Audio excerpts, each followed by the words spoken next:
Why RaceChip sucks.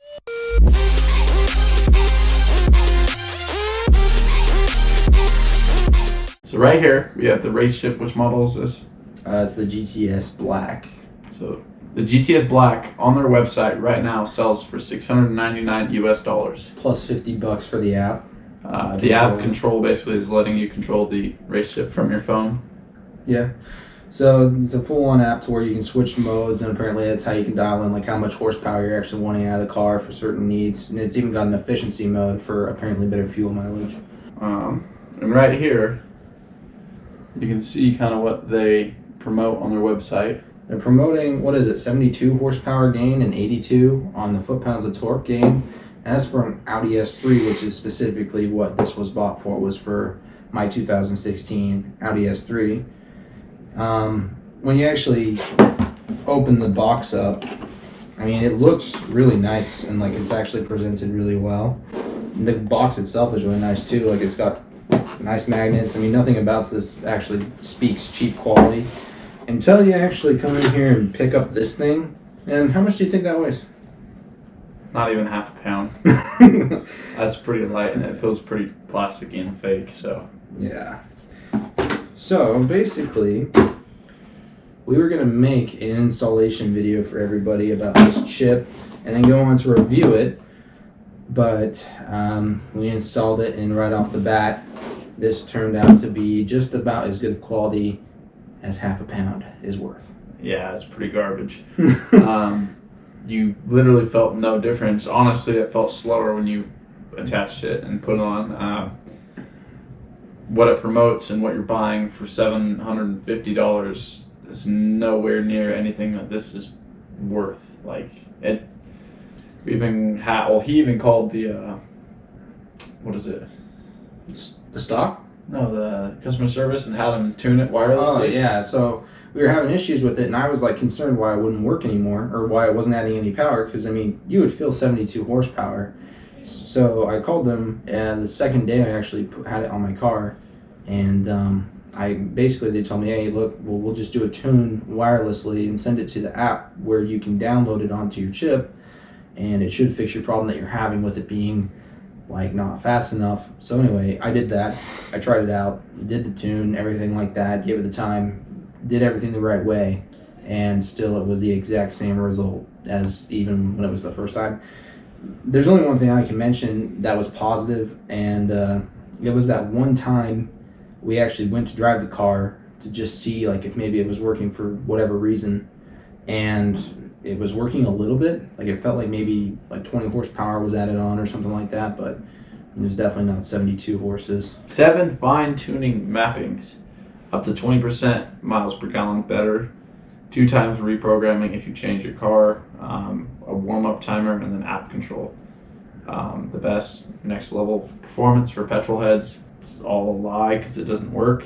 Looking inside the box right here, you have that plastic garbage right there. Also comes with your like little harness for it. Basically, it's a piggyback system. It's nothing really special. Comes with the little attachment for where that connects to. Basically, you pop this off right here. This comes out, and then right here, the RaceChip goes right in, and clicks in. Looks like it's all fancy and gonna work good, but it doesn't. Basically, these right here just piggyback on top of other sensors. So you take out one of your sensors, you plug this one in per se, and then plug that old sensor right back into this side. Same with this one. It kind of piggybacks off your boost control, and then I think something else. I don't know. Your intake sensor, or not your intake sensor, it's like an O2 sensor somewhere. But it's supposed to manipulate it in a way to where it makes the car produce more boost, and apparently provide you with 72 horsepower extra in your vehicle, which we found was actually the opposite. It felt more like negative 20 horsepower when you're actually driving this thing in race mode. Yeah, on the highest setting that it has. Yeah. I mean, even after we called them, then it was still just terrible. Basically, at the end of the day, if you're looking for a piggyback system for an Audi S3 or anything like that, or really any car in general, I would suggest against RaceChip as your first option. Is just I would suggest against not even doing a piggyback system, because if you're going to be spending anywhere near this amount of money, like this being $750, is that not even including shipping? that is including shipping. That's including. Yeah. So about $750, and then having it barely do anything, when you could spend $800-900 and go get it professionally tuned, like where he's going to. Hey guys, so I just wanted to say Rustin couldn't have been more right about that. I went integrated engineering and did a full stage 1 tune with a DSG tune as well. I'm going to hurry and pull up a little picture here. This is the price point on it. You can actually do a stage 1 ECU tune for less than what a RaceChip costs. I have it installed on my car right now, and so far everything is working great with it, and I love it, and I can see the performance upgrades of it right away. If you want to, you can go ahead and check out our video of our installation right here. Anyway, I'm going to hurry and jump back into the video. Even if you owned a different car than an Audi S3, I would just steer clear of this. It's garbage, and they're just trying to market it, making it look really professional, and it's just tricking people into it. So we do have more videos coming along the way. We just don't want to post garbage content. We'd rather take time, make quality videos. Of course, we are learning still, because we've only made 2 videos, but we want to take pride in our work and make something that's worth watching instead of just garbage content like everything that's on YouTube.